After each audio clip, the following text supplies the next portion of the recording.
I bought 40 lenses. I only needed one. The one I'd buy isn't the most expensive. It isn't the one everyone tells you to get. And I didn't figure it out from a YouTube video.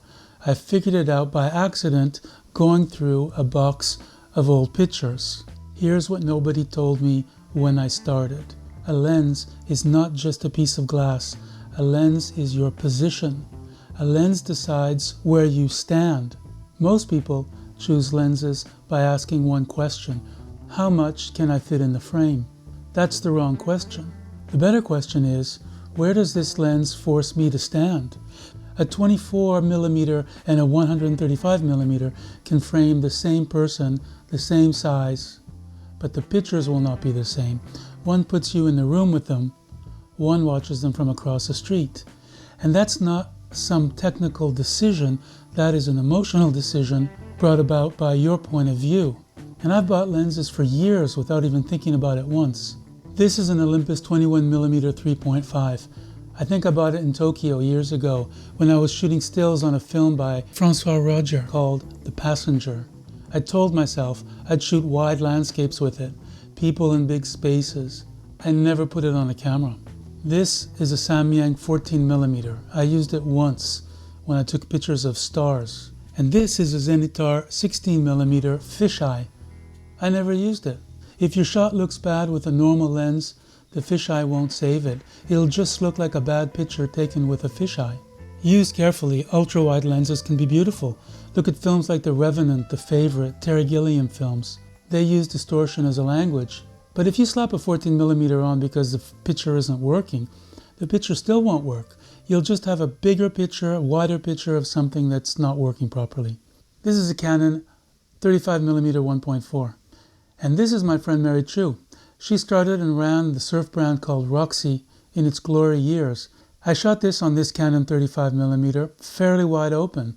A 35mm makes a strong portrait, but only if you get low. I see people here on YouTube standing up, regular height, shooting someone right in front of them on a 35. Close, and the subject ends up squashed down.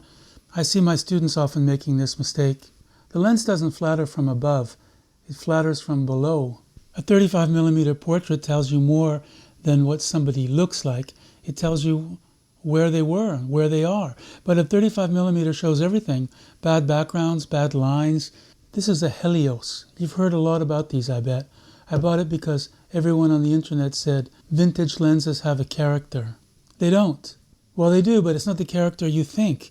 I used to believe that a soft, warm, slightly flared, not too sharp old lens would make my pictures more interesting, more cinematic.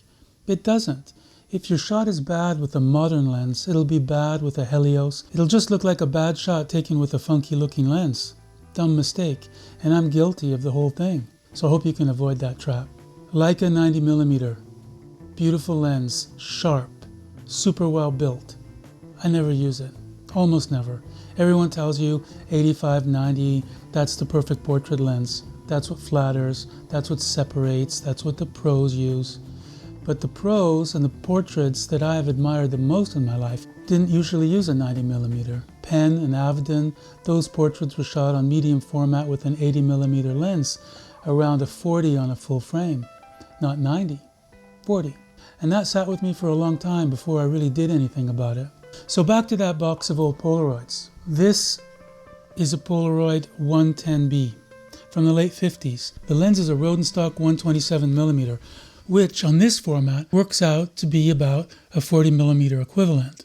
I shot Polaroids with this for years. Friends, cars, kids, surfers, motorsports, models between shots, hotels, things I would have never shot on a job. And a few years ago I pulled them out of a box, spread them across my floor. The pictures that I loved the most, surfers, models, personal, whatever, places I'll never go back to, they were all with this camera, all from this one focal length, a focal length I'd never deliberately chosen. The camera came with the lens, I just shot with it. And then when I went and looked at Penn and Avedon again, at the portraits I'd grown up trying to make, 80mm on a medium format, roughly 40 on full frame. Then I started to look at what I have been actually using.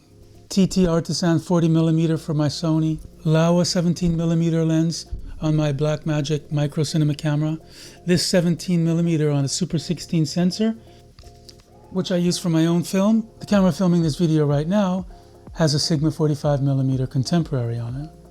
The lens I'd been looking for was the lens that I had been in my hands the whole time.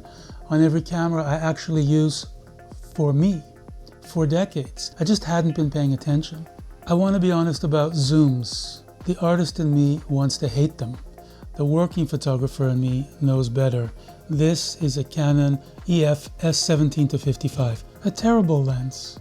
Bad chromatic aberration, awful barrel distortion, but it's light, fast, and stabilized. And Matthew Heineman shot Cartel Land with this lens. That's why I got it. Frederick Wiseman built a career on zooms. This 70-200, if I shoot a fashion picture tomorrow, it's on my camera.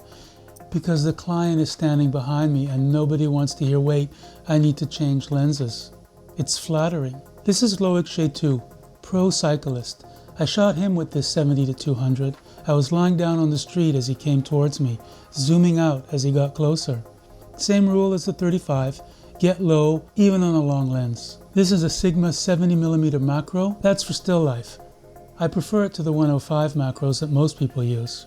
So if I started again, if I sold all of this and started over, I'd buy one lens, a 40mm, Sony an FE40 2.5, Nikon the 40 f.2, Canon an RF 50 1.8, because they don't have a 40, or the RF 45 1.2, but it's a bit big. Lumix S40 on an L mount, or Sigma 45 2.8, that's the one I have. The body matters less than people think. Pick the lens first, find a body it likes. If you can afford two lenses at a 24 or a 28, if you can afford three, a set with 24, 35, a 50. If you can only afford one, get a 40. Unless you do what I did. Make a folder of your favorite pictures, the ones you love the most, yours, or photographers you admire. Don't think about the lens. Don't think about what a client might want. Don't think about what other people are using.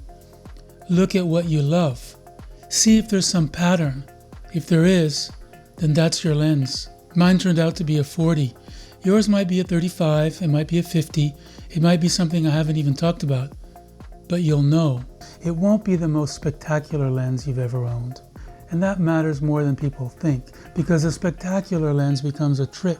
A useful lens becomes part of your eye. You don't want a gimmick lens. That's the video. Next one, now that I know which lens I want, which camera would I buy to put it on if I started again? A Sony, Nikon, Canon, or a Lumix? There's an answer, and I'll show you. So subscribe so you don't miss it.